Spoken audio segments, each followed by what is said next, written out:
Unanimous consent to address the Senate as if in morning business. Is there objection? Without objection. I thank you, Mr. President. Today I'm introducing Empowering Patients First Act, companion legislation to H.R. 2300, introduced in the House of Representatives by Congressman Tom Price. I would like to thank Congressman Price for all the hard work that he did on this legislation, and I am very grateful for all of that.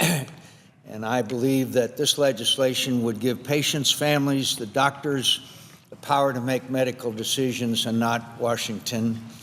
Specifically, this legislation would enable everyone to purchase health insurance through deductions, credits, or advanceable credits. Equalized tax treatment of employer-sponsored plans and plans purchased by individuals by letting individuals buy health insurance with pre-tax dollars. Let small business owners band together across state lines through association health plans known as AHPs and take advantage of the increased purchasing power that larger businesses are able to take advantage of through increased bargaining power, volume discounts, and administrative efficiencies. It would let consumers buy insurance across state lines and let individuals own their insurance like a 401k plan so they can take it with them across state lines if they change jobs. Now, Mr. President, I don't think there's any doubt in the majority of Americans' minds, and poll after poll indicates that Obamacare is a failure, and the American people do not believe in it. And it isn't just the problems with the rollout of the website. It is all of the aspects of it that have become so complex and so difficult, and basically it is, as some of us who fought it day after day here on the floor, an experiment in social engineering where young people who are healthy are going to pay for the health care of those who are older and sicker. A redistribution of the wealth that then Senator Obama favored when he was running for president. That's not the way to address health care needs in America. It has not bent the health care curve down. It has not allowed people who, if they want to keep their insurance, were able to keep it. I noticed that that was voted as the biggest lie of the year by one of the periodicals here, and it is a failure. So we on the other side of this issue are also required to come up with alternatives because we vowed to repeal and replace Obamacare, not just repeal it. And I believe that what Congressman Price has introduced and I'm introducing today as a companion bill is a step in that direction. It's time that we on this side of the aisle came up with our agenda for health care in America, because we know that the inflation associated with health care costs is unsustainable, that there are millions of Americans who do not have health care, and there's particular problem with for those with pre-existing conditions. So we need to repeal this horrendous mistake, which, by the way, was done on strictly party line votes, the first entitlement program ever enacted that was done without a single bipartisan vote on it. And as many of us predicted back in 2009 when this legislation was passed, it was doomed to failure. And time after time, amendment after amendment, as we attempted for, I believe it was 25 days of floor consideration back in 2009, was voted down on a party line basis. And now, my friends, they sowed the wind and are now reaping the whirlwind. So we need to repeal the Affordable Care Act, and we need to replace it, because health care in America is still not satisfactory, nor have we fulfilled the needs and our obligations that we have to all of our citizens. The problems with the Affordable Care Act are well known. a failed website rollout that has hindered enrollment and the purchase of mandated coverage. As of December 17th, only an estimated 440,835 people have enrolled for a health plan.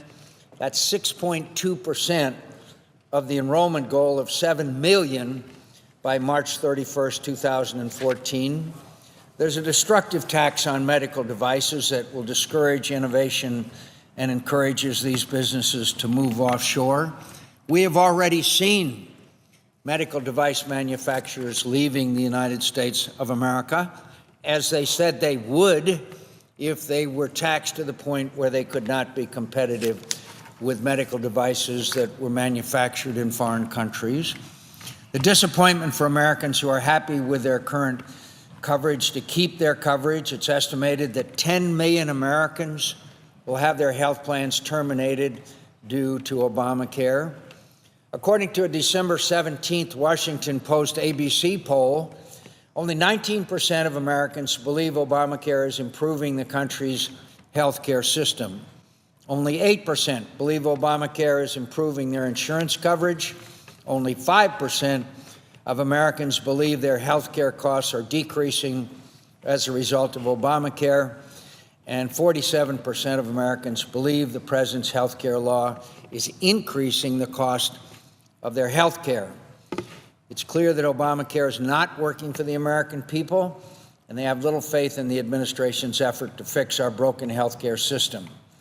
This legislation that I'm introducing today makes the purchase of health care financially feasible for all Americans, from deductions to advanceable, refundable credits, so that everyone has an economic incentive to purchase coverage they want for themselves and their families, not what the government forces them to buy.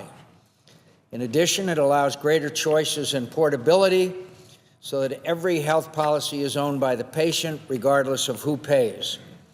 This means the coverage would go with the person if they change or lose their job. It gives employers more flexibility in the benefits offered and provides many more coverage options for people with pre-existing conditions so that no one is priced out of the market regardless of health status. It addresses increasing costs by clamping down on abusive lawsuits, ends the practice of defensive medicine, gains significant savings from healthcare efficiencies, sifting out waste, fraud, and abuse, and bringing our nation's budget under control. And finally, it establishes doctor-led quality measures, ensuring that patients receive quality care defined by people that know medicine, not by government.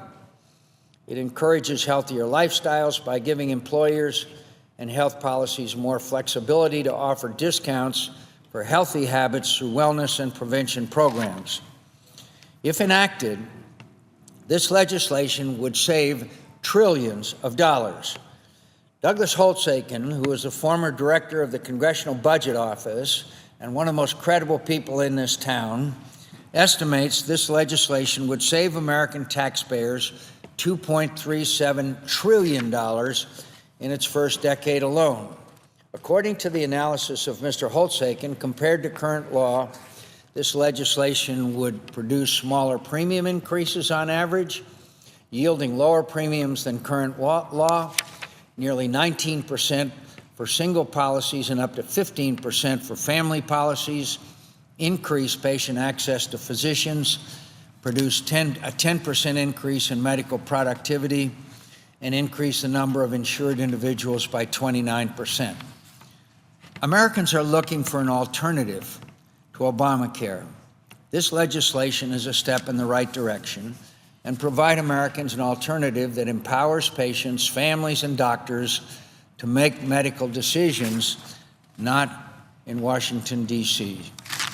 Mr. President, I find of interest in the Wall Street Journal, there's an opinion piece, Obamacare's troubles are only beginning, entitled by Michael Boskin, a very well-respected economist, and says, be prepared for eligibility, payment, and information protection debacles and longer waits for care. He says, and I quote, in part, the shocks, economic and political, will get much worse next year and beyond. Here's why. The sticker shock that many buyers of new ACA-compliant health plans have experienced, with premiums 30% higher or more than their previous coverage, has only begun. The cost borne by individuals will be even more obvious next year as more people start having to pay higher deductibles and copays.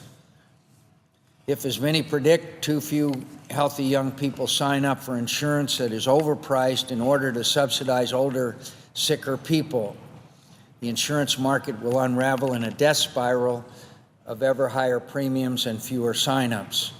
The government, through taxpayer-funded risk corridors, is on the hook for billions of dollars of potential insurance company losses. This will be about as politically popular as bank bailouts. And finally, the "I can't keep my doctor" shock will also hit more and more people in coming months.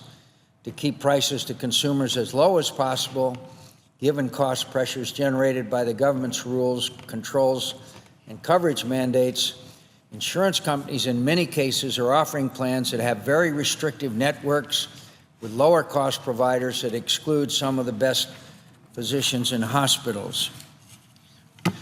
Finally, an article entitled "Second Wave of Health Plan Cancellation Looms." It goes on to say, an analysis by the American Enterprise Institute, a conservative think tank, shows the administration anticipates half to two-thirds of small businesses would have policies canceled or be compelled to send workers into the Obamacare exchanges. They predict up to 100 million small and large business policies could be canceled next year. Mr. President, I ask that both these articles be included in the record at this time. Without objection. So, my friends, it is time for us to begin to consider alternatives and recognize that this legislation needs to be repaired and replaced. I thank my colleagues, and I yield the floor.